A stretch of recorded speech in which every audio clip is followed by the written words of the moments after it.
Hey you guys, it's Peter, and I'm back. Of course I'm back, I'm not going anywhere. Beast!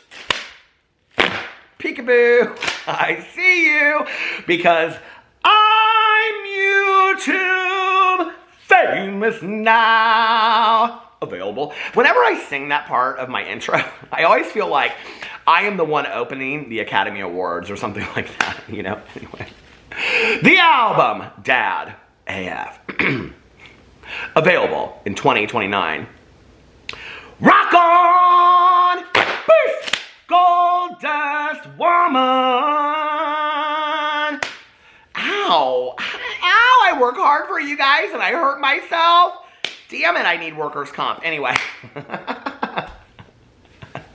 Can you imagine me submitting a form to myself for workers' comp because I hurt myself so bad, hitting myself with my fan, my Beast fan from Melissa Edwards. Anyway, happy Thursday. How are you guys doing today? I cannot believe the week is going so fast. We've got lots of drama today to talk about. Today is Rex Manning Day. And what I mean by Rex Manning Day, do you guys know what Rex Manning Day is? Did you ever see the movie Empire Records back in the day and it was all around Rex Manning Day? I love that movie so much. But anyway, today is Jaclyn Hill launch day. Oh my God. And Jaclyn, we were rooting for you. Every time my husband and I watch RuPaul's Drag Race, do you guys watch RuPaul's Drag Race? So there was a queen on there this season, and her name was Kimora Hall. She's from Chicago, beautiful queen. And but she had to do this part in this skit where, like, her line was the infamous, Tyra Banks line. We were rooting for you, from America's Next Top Model. But she couldn't get it, and when she would say it, she'd say, "We were rooting for you." She did like 10 different versions of this. So there's like a commercial in between, like, when you're watching an episode of RuPaul's Drag Race, like the commercial breaks, like a TV show has. But one of the commercial things leading back into it is this one queen, Elliot, with 2 T's, and then Kimora Hall, and she kind of like does the splits and lands, and every time she lands, I always go, "We were rooting for you!" And my husband, it's the worst joke in the world at this point.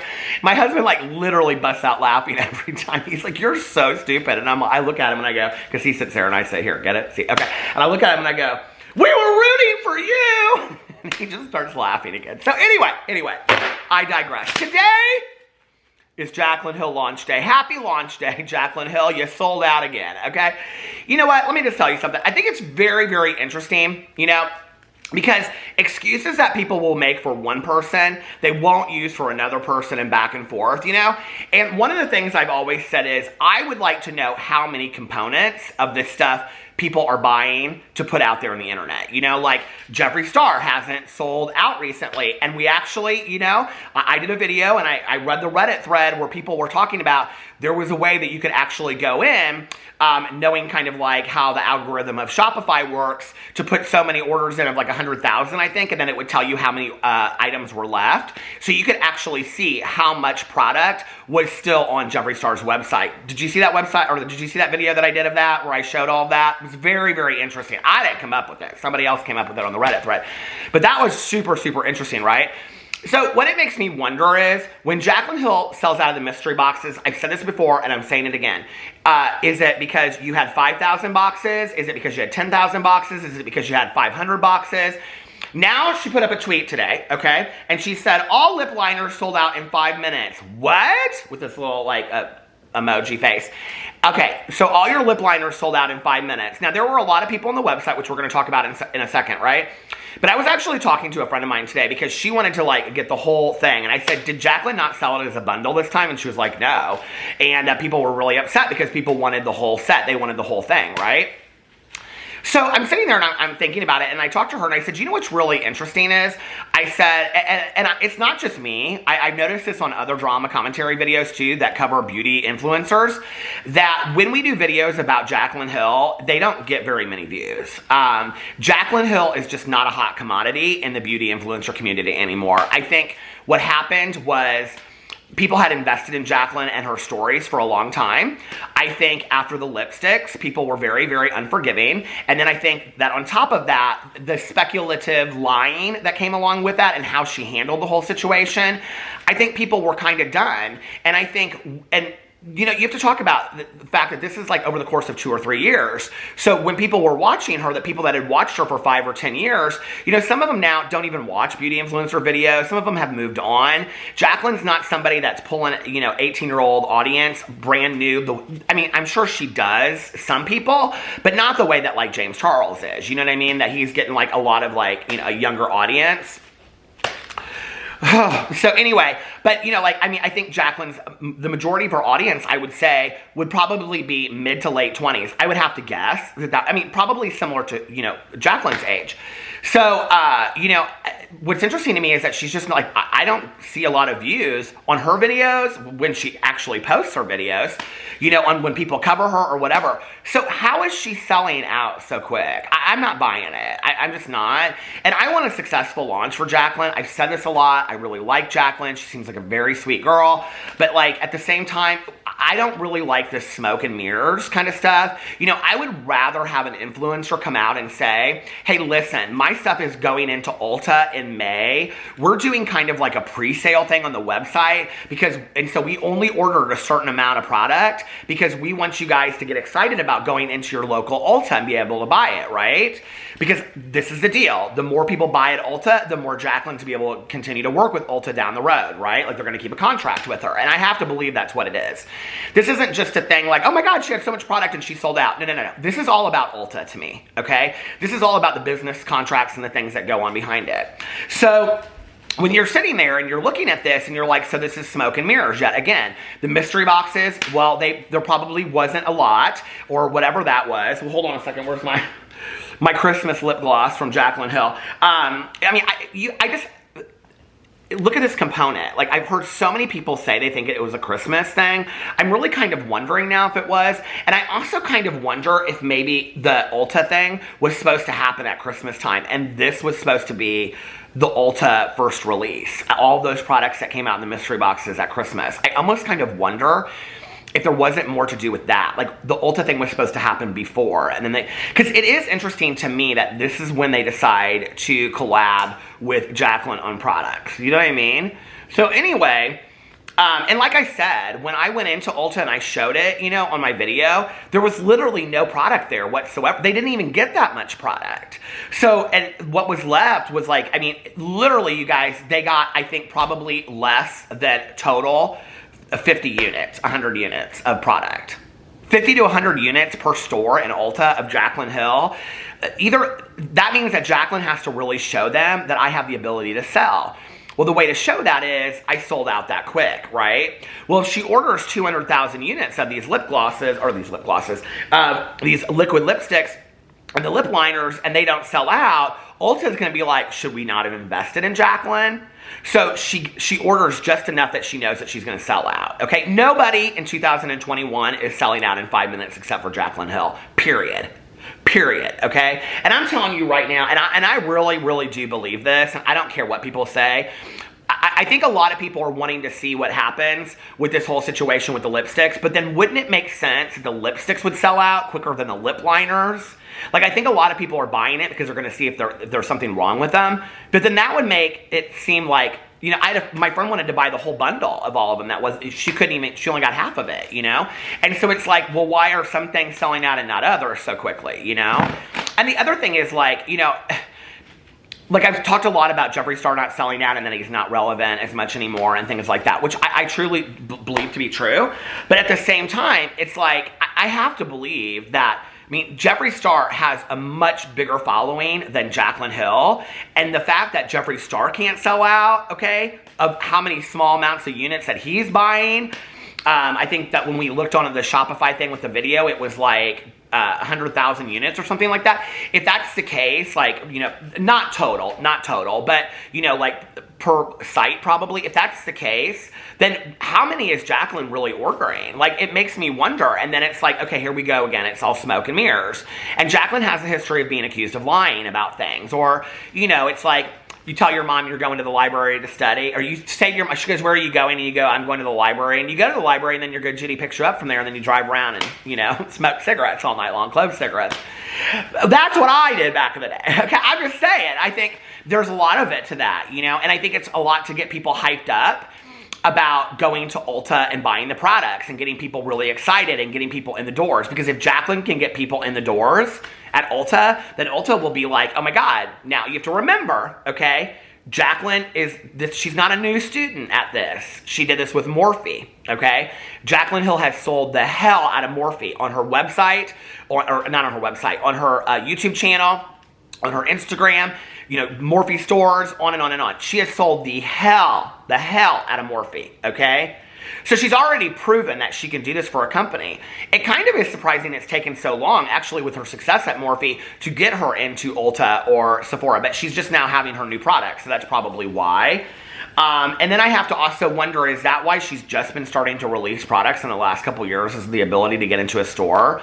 I don't know. It's just like the whole thing is so interesting to me. And then, you know, like, really, how financially successful can you be selling your stuff in a store like Ulta? Because you would have to be constantly pushing the stuff in the store. When I went into the store, it was like you walked in the door. I mean, I didn't even see it. I thought I would walk in and it would be this huge display because Jaclyn had put on her Instagram story, and probably because it was the Ulta closest to her. But this table, and she was signing stuff. Well, I walk in and I'm like, where's Jaclyn? I don't see her, girl. Where's she at, you know? And she was to the corner next to some candles. And it was this little, if I still have the picture, I'll throw it up here. But it was this little kiosk thing, and there was hardly any product on it. And I was like, what is going on here? Like, Ulta's really not that invested in Jaclyn Hill. So, I don't know. And that kind of makes me sad, too.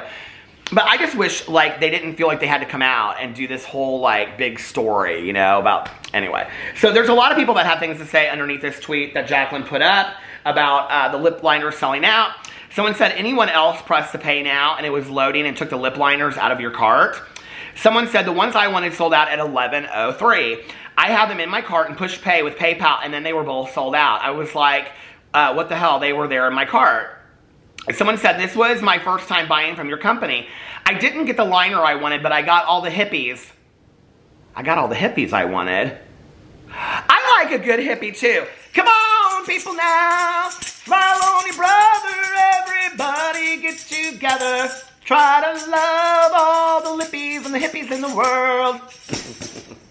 I love that comment. Okay. She said, I didn't get the liner I wanted, but I got all the lippies I wanted. Was able to get my daughter a liner, though, so at least I can try it. Someone said, yeah, tell me about it, with an eye roll emoji. That's my favorite.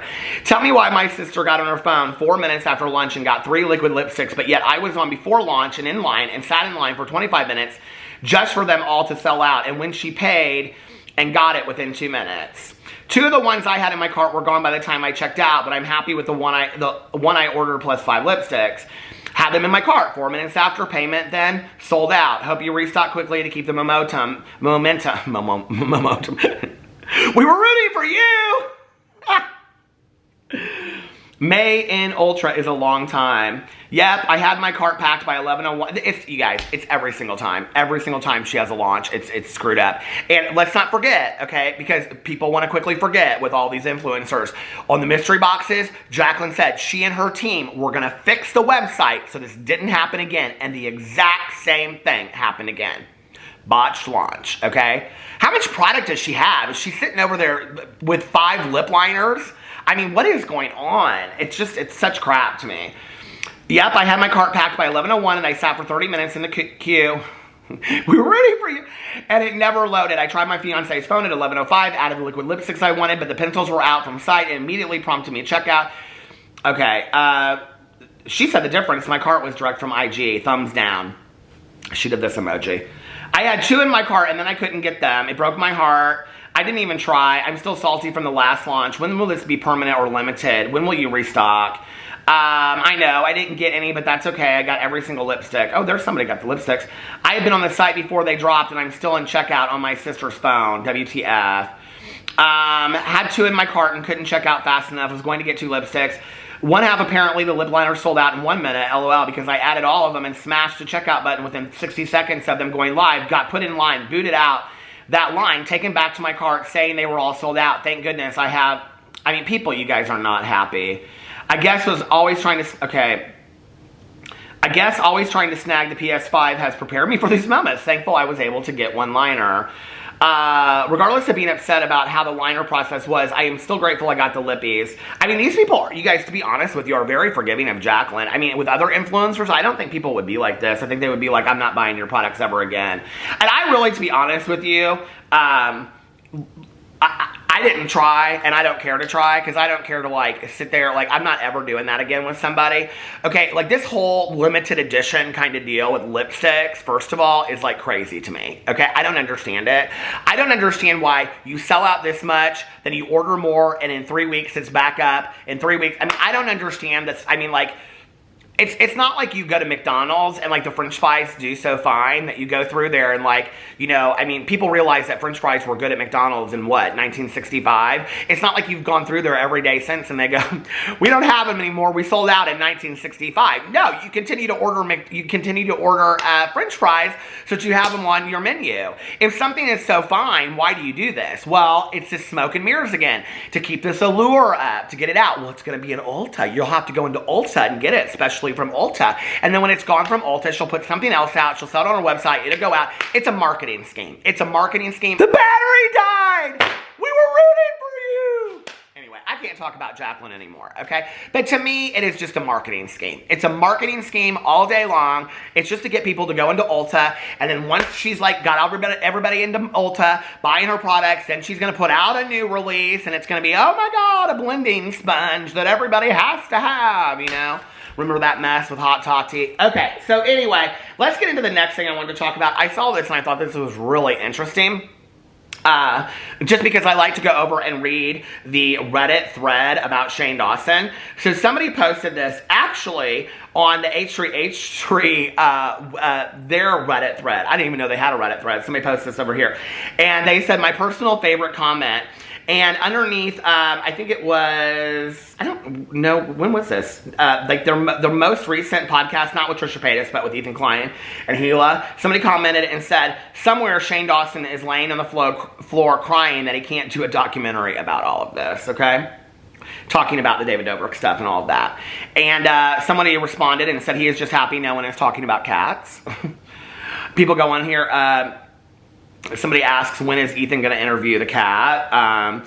So someone said, thank God. Okay, that's okay. We have D'Angelo Wallace now. You know, every time I do a Q&A, I always get asked the question, like, what do you think of D'Angelo Wallace? I think it's such an interesting question that people ask me. I think I like D'Angelo Wallace. I think his videos are very interesting to me. D'Angelo and I are, like, in such completely different fields that, like, I don't even relate. I mean, like, his videos are so well put together, so well researched, so well thought out, that I just sit there completely in awe. But I think they're important videos because I think that D'Angelo really captures, I mean, he's brilliant. He's absolutely brilliant, you know? I think that he captures, in a way, like, all the information that you need. I mean, to understand what really happened at the end of, you know, last year, all you have to do is go to D'Angelo Wallace's video and watch, you know, what's it called, the moment that Shane Dawson lost his career or something like that. I mean, really, that's all you need to do is go watch that whole video and you understand everything about it. So it's really, like, a fantastic reference point. Imagine as a YouTuber being, I mean, and people are like saying, and now we have D'Angelo Wallace. Shane Dawson never did that. Shane Dawson never put out a cohesive documentary, okay, let alone one video that was the reference point to an entire situation of something that happened on this level. D'Angelo Wallace did that, right? Let's give him the credit where credit's due. So I love watching D'Angelo Wallace. I love his videos. And I also love that D'Angelo doesn't feel like this pressure to put out videos, like, all the time. Like, he puts out videos, like, when he wants to do it and how he wants to do it. And I think it's such a good message to people that are out there. Like, because people say to me, like, why do you film so many videos? Well, I film so many videos because I love to film videos, you know? And I love to post if I had enough time in the day, because I get up too late, to film 6 videos a day, I would film 6 videos every day, right? Because that's what I love to do. But I don't judge anybody out there for filming too much or filming too little or whatever. Like, Adam McIntyre was getting criticized like crazy a couple months ago when he was, like, starting his channel because people were like, you know, there were people in his comments like, God, you're putting out 4 and 5 videos a day. He enjoys putting out 4 and 5 videos a day. You know, let somebody enjoy what they do. Let them enjoy their process. And I think D'Angelo's a good example of that. He might put out a video every couple months, you know, or every, you know, once a month or whatever, couple months, and be like, hey, this is what I've been working on, you know, and doesn't feel rushed to do anything different. And I think it's a good lesson to all of us that are on YouTube and enjoy it, that do what you want to do. Do what makes you happy, right? That's what I think. So anyway, all right. Let's get in here and see what some of these other comments are. Regardless of what you think of Shane, I tried watching his documentaries. How the F anyone thought they were good is beyond me. They effing suck. I kind of really want to go back and watch them again. Should I do this? I kind of thought about, I just don't even know that I can stomach it, honestly. I kind of thought about going back and watching the last Jeffree Star, you know, the cash grab palette docuseries and make me $10 million so I can exit the internet forever. I thought about going back and watching that series and seeing what I really thought now. I mean, hello, I'll be honest, okay? I mean, because I got to own my part in this. I was somebody that said this is a fantastic documentary, okay? And, you know, in retrospect, it's like, I was thinking about this with the Tiger King the other day. Like, I really liked the Tiger King, but had not everybody else been talking about it, and everywhere I went, you know, people are talking about the Tiger King. I don't know. I mean, I love watching documentaries. I love watching true crime documentaries. I've seen 10 times better documentaries than the Tiger King, right? But I think the infatuation level of that at the time, I mean, did you guys remember, like, Shane would say, I can't put it out today because I'm not done editing, and everybody would come for him, and then everybody would be like, but the rest of the people would be like, you take your time, Shane, you take your time, you're a genius, you know, and all this kind of stuff. And so it was like we were just waiting, you know, and then he would do like these pizza parties and stuff for people to watch the release of his Jeffree Star I mean, it was such fantastic marketing. It really, really was. You know, Shane Dawson is a better marketer. I mean, it's the same thing with his 3 o'clock in the morning, you don't have to buy my merch, playing into, you know, manipulating people and playing into their emotional side. It's all that to me. He's very smart when it comes to marketing. So, you know, in retrospect, no, it wasn't that great of a documentary. Do I think it was the worst documentary in the world? No, in all honesty. I mean, I think it was well put together and thought out as far as, like, let's do a palette and whatever. I think, like, today, looking back on it, there's a lot of questions I would ask. What's your motive? Are you giving any of this money away? Are you donating any of this money? Is it just you put it in your pocket? Because they never talked about any of that kind of stuff, but they talked about all this kind of money. Well, what it was all of us becoming you know, I mean, Shane Dawson lives in a ranch in California. A ranch, you guys, a private ranch. Jeffree Star is living in a private home in Calabasas and Hidden Hills and has a house in Wyoming, okay? And we all played into this whole situation about we had to have this. This was a money grab. It was 100% a money grab. I've seen the palette. It ain't that fine, okay? And quite frankly, none of the products are. I've seen them. Hell, I got sent them by Shane Dawson and gave them to somebody that watches my videos, you know? So it was like, we all played into this whole thing with this series. So I don't know. I mean, people were like, it belongs on Netflix. I probably even said that at some time. I can't believe I even said that. I'm so embarrassed. I really am. I'm so embarrassed looking back. And I think that's the thing that's the hardest is that I was really like, I really bought into who I thought Shane Dawson was and who I thought Jeffree Star was at one point and who I thought a lot of these people were. It's not just those two, you know, there's a lot of people that I've watched and I thought, God, I just really thought, you know, that's why I say I don't want to tell everything, you know, online, because it's like, I don't want the veil of YouTube to be pulled away from you guys, because honestly, before I started talking to these people or meeting them or have them, you know, in my, you know, DMs and whatever, it's like, I would watch them and I would just think, well, they're just human beings like me. They're just people. These are some of the most manipulative people you have ever met in your entire life. Shane Dawson got one thing right, okay? You know, it is welcome to the circus. I mean, it literally is, you know? And everybody's out for themselves. And that's not just the makeup industry out there. That's just, I think, YouTube. And there's a lot of examples to the contrary of that. You know, and I've met some fantastic people, you know? And I feel so blessed for that. But there's a lot of people out there that are really, it's just all business for them. And as soon as the camera turned off, they could care less about the rest of it. They really could. And they're just manipulative people that have grown up online and they really don't know how to interact with anybody. And I think Shane Dawson is one of those people, you know. So, some of the other comments, I remember when his docuseries came out and a lot of old OG YouTuber friends were praising him about how good they were, so I gave them a chance. I couldn't even make it halfway through the Jake Paul video because the Jake Paul video was, Well, in retrospect, and I said this at the time, but you don't put a documentary series together piece by piece. You put it together all at once and then you release it. Like, that makes no sense to me how he did it in retrospect.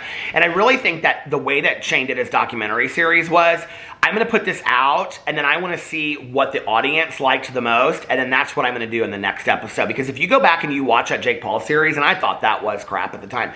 If you watch that, and I don't know what I said, so fact check it, I may have said the opposite. But when you go back and watch, and I think Jake Paul is just completely uninteresting. But when you watch that Jake Paul series, it's not even cohesive. It doesn't even make any sense. And the other thing was that Shane Dawson has always wanted to be this person that's like, this is where, like, I get real frustrated with the Gabby Hanna saying, well, Shane said that Jeffree Star still uses the same language and yada, yada, yada. So if Gabby knew that and she still hasn't come out and said anything, she's complicit to that. But so is Shane Dawson complicit. And of course, he's not going to sell out his cash cow, Jeffree Star. But if Jeffree Star is using that language over there and Shane Dawson heard it, and Shane Dawson then continued to be willing to do not one but two series with Jeffree Star, okay, and a palette that he's making a lot of money, and Rylan Adams is using his thing, whatever Shane Dawson comes out and says, okay, to the past allegations and the things, whatever, there's no standing, there's no ground for that, because you have completely sold whatever you believe up the river, okay, completely for money. And I really think that's what it is. I really think this is Shane Dawson being like, I just want to be rich, and I don't at any expense.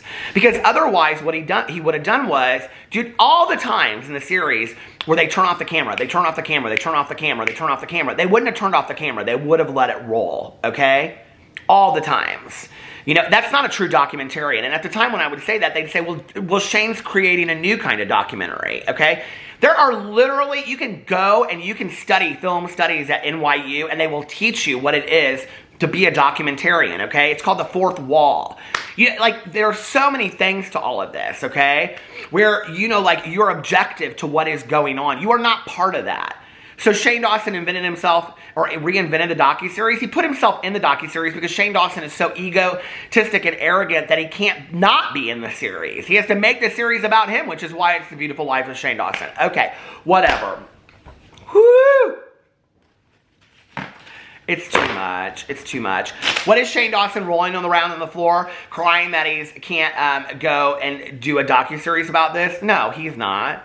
Shane Dawson is sitting around his house thinking, I never have to work another day as long as I live, and F these people. He can't take any accountability.